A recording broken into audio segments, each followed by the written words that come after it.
Friends, this is Attorney Shayan with Elite Capture Podcast. Pride Month has triggered a lot of people. As expected, the right wing has gone crazy, choosing to basically attack every form of civil rights they can this month. Any civil rights promised to the LGBTQ community and the trans is seen as a danger to what they consider is a society that they want to live in. Well, here's the deal. They're not the only ones. So it seems that some Muslim scholars have been triggered as well. What they're doing is they're using their bully pulpit from the mosque to basically lecture people about the dangers of the LGBT community and of supporting them. As you know, in a mosque, which is basically a place of worship for the Muslims, critical thinking is not exactly encouraged. And whatever comes from the pulpit is seen as almost gospel, which is debatable whether that's how Islam is structured. But regardless, this one gentleman by the name of Yasir Qadhi, who was born and raised in Houston, but frankly, his view of the US basically seems like he might have just gotten here last week. So one of the things he says, and I'm going to take it, his lecture is a little long and he goes on and on, rambles on, rants and raves, but some of the things I think we should definitely counter so that people who have heard his video and seen his video rather understand that he really isn't making much common sense. So let's start with one of his main things. Really, the progressive left is basically a bunch of different ethnicities, ideological groups who don't have anything in common amongst themselves except that they don't like the right. That's really all they have in common, right? In reality, within themselves, there is no usul, no standard paradigm, no consistency. You have within them, basically, people who are mutually contradicting each other. He says that the left has no core values. That's completely patently absurd. The left has always had the same ideals, basically freedom of religion and freedom from religion, civil rights and equality for all groups, and thirdly, basically, right to free speech. Those are the three things that bind, I believe, and I think you'll see historically, and if you study politics, as I did, that those are the things that bind all the left groups together. Doesn't matter what their ethnicities are, doesn't matter if they're labor unions, doesn't matter if they are progressives, Bernie supporters or Biden supporters or however you want to look at it. So those are the core values. Apparently, Dr. Qadhi seems to think that it's all black and white. It's either or. That's not how life works, fortunately for us. I think life is a lot about nuance and gray areas, things that overlap. And that is why, ironically, pre-9/11, as you're aware, most Muslims ideologically sided with the right because they felt familiarity, they felt comfort, family values, consistency, right? Because of 9/11, the right hated us for our religion, not our values, so they wanted to kick us out. The left, for the first time in American history, took us in. But they took us in not because they loved us for who we are. They took us in because they wanted to demonstrate diversity.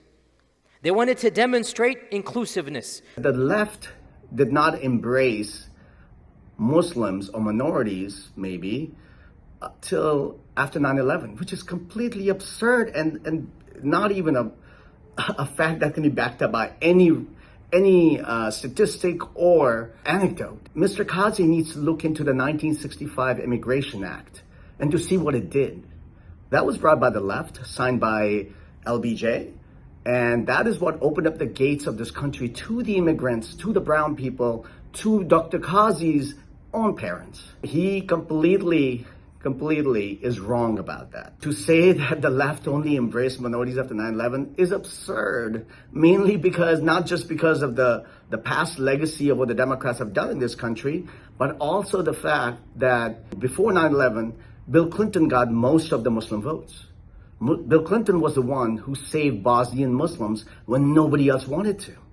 We have to be above this. We are Muslims. And sometimes in some issues, one group would be better, in other issues, others. But never should your heart be attached to identity politics. We are above this. So this is my third point here. Subtle racism, subtle privilege of their ethnicity. We own our values. And religion and sexuality are all types of the same manifestation.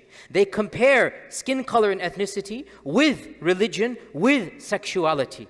And for us, each one of these is a completely distinct reality. It's comparing apples and oranges and bananas, literally completely separate. I choose to be Muslim.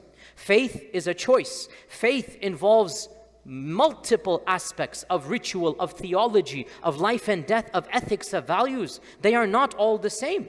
You, from an agnostic background, might think they're the same, but within the faith traditions, they are mutually exclusive. You either believe Jesus is the Son of God or you don't. You either believe Buddha is this or Krishna is this or you don't.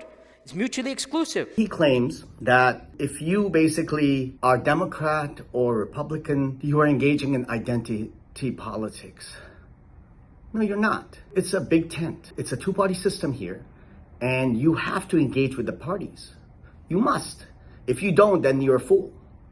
Is he telling people to disengage politically and just be Muslims? Because to be a Muslim is also an identity, especially if you're a Muslim minority.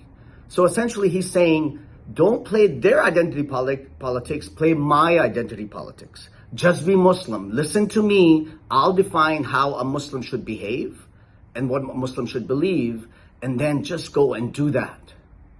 I think Dr. Qadhi is right-winger at heart. I think he's a hardcore Republican or right-winger who wants to attack the left. Notice even his understanding of the right is weird. He says all the right wants is the same kind of people, the same kind of culture. He thinks all conservatives are racist. That is absurd.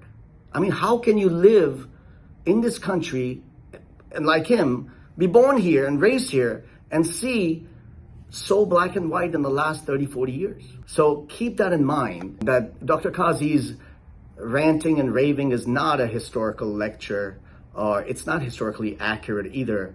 And it's definitely very political. I'm surprised because Epic is one of those places that doesn't even allow candidates to come and talk. I'm surprised that they're letting all this politics spew out of their pulpit and trying to convince people that, they should follow this sort of, thought process. They have endorsed this document. So please read this document. In this document, we say, I'm quoting from this, peaceful coexistence does not necessitate agreement, acceptance, affirmation, promotion, or celebration. I want to read that again. Peaceful coexistence. Nobody's saying, astaghfirullah, we go kill somebody. Nobody's saying we go punch somebody in the face, right? A lot of, the more hardcore critics, they got angry. Peaceful coexistence, how can you say this? And the response is, what do you want us to say? Are you calling for violence? We say to the critics from inside what do you want us to say? We are citizens of this country. We are. And we're not calling for violence. And we have to put our foot down here. We're not calling for shoving and pushing and punching. And no, peaceful coexistence does not necessitate agreement. I don't agree. You're drinking. I don't agree with it. It doesn't mean acceptance. If you want to cut your body parts, I don't accept it. I think you're doing something very wrong. Affirmation, I don't affirm. This is a figment of your imagination. Promotion, I'm not going to wave a flag. Or celebration, I'm not going to participate in a parade that is celebrating this thing. Peaceful coexistence does not mean this. Then the document says, we refuse the false choice between succumbing to societal pressures to adopt views contrary to our beliefs, i.e., we must acquiesce and agree that you have correct beliefs, and the other side facing unfounded charges of bigotry. The two options we're being given. Either you celebrate or you are a bigot. We say no. There is a third choice. That third choice, we do not agree. We actually strongly disagree. We think this is wrong. We think this is dangerous for society. We're not going to celebrate. We're not going to endorse. Dr. Qadhi says something very, very troubling. Recently, they have made a statement about how to navigate this issue regarding LGBT and all that, right? And a lot of these people have signed on to it. I don't know who these people are. They think or what their, understanding of the world is. But in this case, they're basically saying that they will peacefully coexist, but at the same time, they will not, I guess the word is in agreement. Well, you don't have to be in agreement on someone's sexual orientation. They're not asking you for that. How can you agree on someone? I'm straight, Does anyone agree with me being straight? I don't need an agreement. That's how I'm born. Dr. Qadhi's straight, I assume, and then he says no one says, oh yeah, Dr. Qadhi, I agree with your being straight. That's an absurd thought to have. But the troubling thing he says is that there were some people, he says, who did not agree with the peaceful coexistence part of that statement. That is troubling. We, as American Muslims, would like to know who those people are, who actually are such haters that they would say, don't put anything about peaceful coexistence in this statement because our hate is that strong. Is that what this is about? Is it about just hate? I think so. I think it's an absurdity to hide behind the cloak of Islamic scripture, things we believe, and say that these are our values and we're sticking to it. Because, let's be honest, there's so many other things that Dr. Qadhi would not have the nerve to advocate for. How about slavery? Islam allows slavery, just like Judaism does, just like Christianity does. Would he be against abolishing slavery if he was around at the time of the emancipation? Would he be like, no, it's against Muslim values because Islam allows it, it must be the right moral thing to do? See the absurdity of that argument? We don't have to agree with each other's lifestyle, but we must agree that civil rights for all is the only way to go in a civilized world. What Dr. Qadhi is doing is seriously a political act, just like the evangelicals do. An American Muslim space, unfortunately, has been affected by and inspired by how much the evangelicals and mega churches maybe make and definitely power they yield. So these are the temptations American Muslims must fight. There is no magisterium in the American Muslim community. There's no hierarchy. You having a PhD does not make you a better Muslim.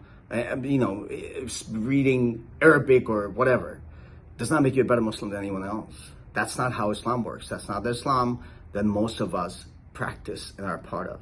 It is a culture, and we understand that it must coexist with other cultures. So I hope you take what Dr. Qadhi said with a grain of salt and kind of set it aside just like you would what Pat Robertson would say. Thank you for your time.